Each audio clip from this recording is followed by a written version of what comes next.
الله وبركاته. الحمد لله رب العالمين والصلاة والسلام على سيد المرسلين وعلى آله وأصحابه أجمعين. أما بعد، قال الله تعالى: أعوذ بالله من الشيطان الرجيم. بسم الله الرحمن الرحيم.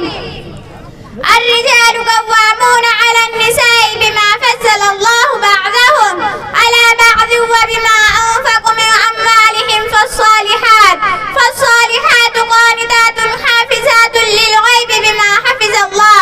صدق الله العظيم. رسم جہیز نے مار دی بے شمار بیٹیاں، رسم جہیز نے مار دی بے شمار بیٹیاں، اب تو اس رواج سے بیزار بیٹیاں.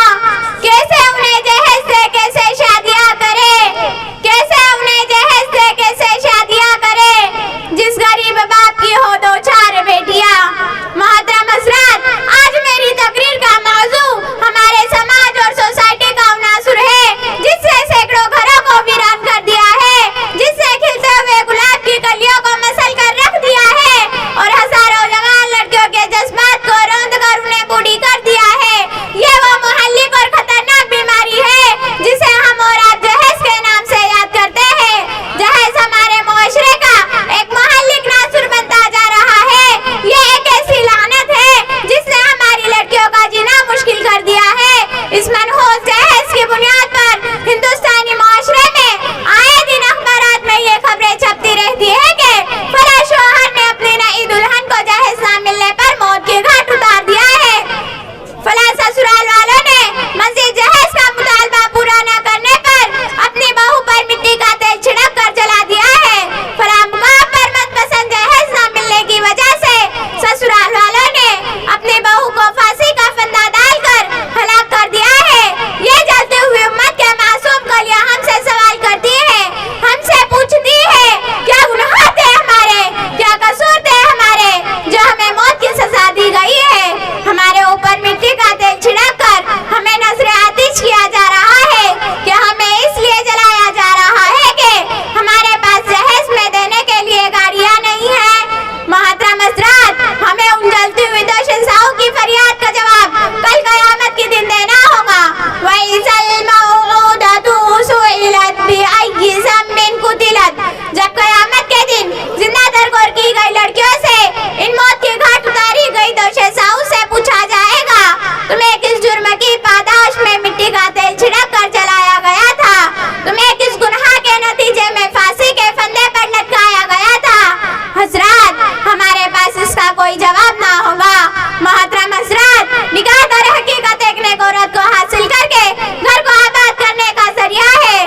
شادی دراصل میں رونق زندگی کو بارونق بنانے کا وسیلہ ہے، بے سکون زندگی کو پرسکون بنانے کا راستہ ہے، مگر ہم نے اس راستے کو نہایت دشوار اور کٹھن بنا دیا ہے، کانٹوں سے بھر دیا ہے.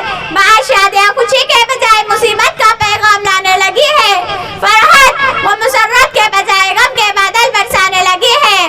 غیر اسلامی رسم و رواج اور جہیز کے لین دین نے اسلامی شادی کا تصور ہمارے ذہن و دماغ سے نکال دیا ہے. آج ہمارے اندر جھوٹی شان و شوکت، دولت کی نمائش، دکھاوا، غرور اور تکبر کا اظہار سب کچھ ہے، مگر اسلامی شادی کا تصور مفقود ہوتا جا رہا ہے.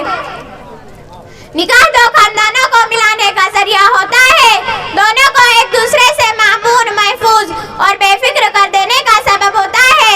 رشتے ہی سے دونوں خاندان ایک دوسرے کے معاون مددگار ہو جاتے ہیں. محترم حضرات، لیکن یہاں معاملہ اس کے بالکل برعکس ہے. جس گھر میں لڑکی ہوتی ہے، ابھی لڑکی جوانی کی دہلیز پر قدم بھی نہیں رکھتی ہے کہ لڑکی کے والدین اس کے لیے جہیز کی فکر میں ڈوب جاتے ہیں.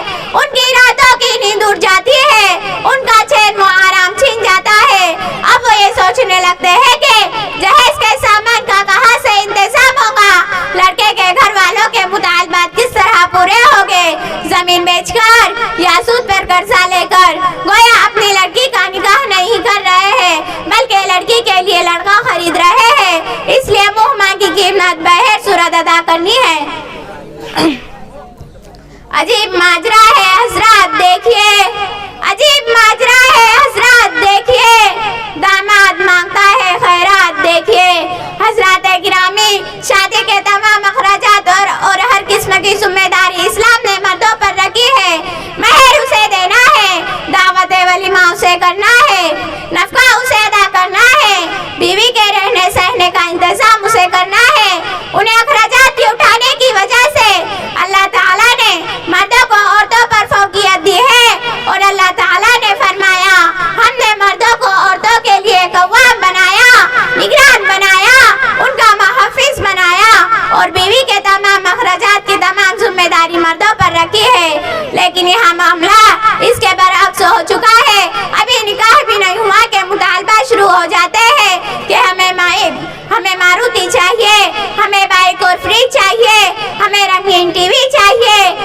کہ ماں باپ کی مال اور کمائی پر ہماری نظر جانے لگتی ہے۔ حضرات گرامی، نکاح رسول اللہ صلی اللہ علیہ وسلم کی سنت ہے۔ رسول اللہ صلی اللہ علیہ وسلم نے فرمایا جو میری سنت سے اعراض کرے وہ ہم میں سے نہیں۔ اس لیے رسول اکرم صلی اللہ علیہ وسلم کے مبارک دور میں اور صحابہ رضی اللہ عنہا میں برابر شادیاں ہوتی تھی، نہایت سادگی کے ساتھ۔ مروجہ جہیز کا کوئی لین دین نہیں تھا۔ چنانچہ ایک وجہ حضرت عبدالرحمن بن عوف رضی اللہ عنہ کی شادی تھی۔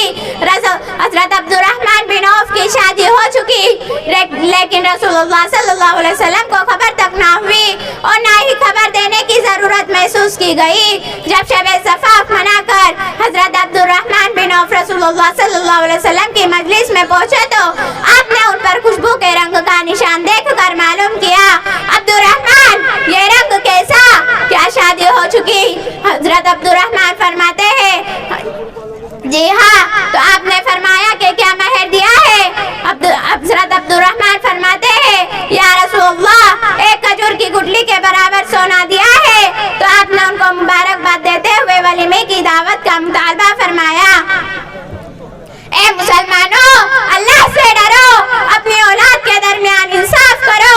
حضرت عائشہ صدیقہ رضی اللہ عنہا کی شادی ہوئی، جہیز کا کوئی تذکرہ نہیں۔ حضرت صفیہ رضی اللہ عنہا کی شادی ہوئی، جہیز کا کوئی تذکرہ نہیں۔ حضرت حفصہ رضی اللہ عنہا کی شادی ہوئی، جہیز کا کوئی تذکرہ نہیں۔ ام سلمہ رضی اللہ عنہا کی شادی ہوئی، جہیز کا کوئی تذکرہ نہیں۔ امہات المؤمنین کی شادیوں میں جہیز کا کوئی ذکر نہیں۔ صحابیات رضی اللہ عنہا کی شادی میں جہیز کا کوئی ذکر نہیں۔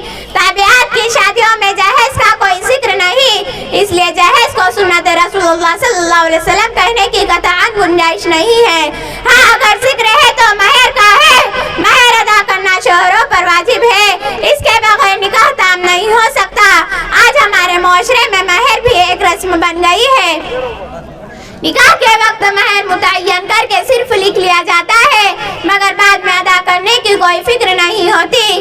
کچھ ہی ایسے لوگ ملتے ہیں جو مہر ادا کرتے ہیں۔ یاد رکھو مسلمانوں، مہر عورت کا حق شرعی ہے، اس کا ادا کرنا شوہروں پر لازم ہے، ورنہ قیامت کے دن اس کا حساب دینا ہوگا۔ ہم سب سے سوال ہوگا اور ہمیں سوال کا جواب دینا ہوگا۔ دعا کرے اللہ تعالی ہم سب کو اپنے احکامات پر چلنے کی توفیق عطا فرمائے اور اپنی شادیوں کو سنت رسول اللہ صلی اللہ علیہ وسلم کے مطابق کرنے کی توفیق عطا فرمائے۔ اس شعر کے ساتھ میں اپنی تقریر کو ختم کرتی ہوں۔ جہیز کیا ہے یہ اس باپ سے پوچھو، جہیز کیا ہے یہ اس باپ سے پوچھو جس کی زمین بھی چلی گئی اور بیٹی بھی۔ وما علینا الا البلاغ۔ السلام علیکم ورحمۃ اللہ وبرکاتہ۔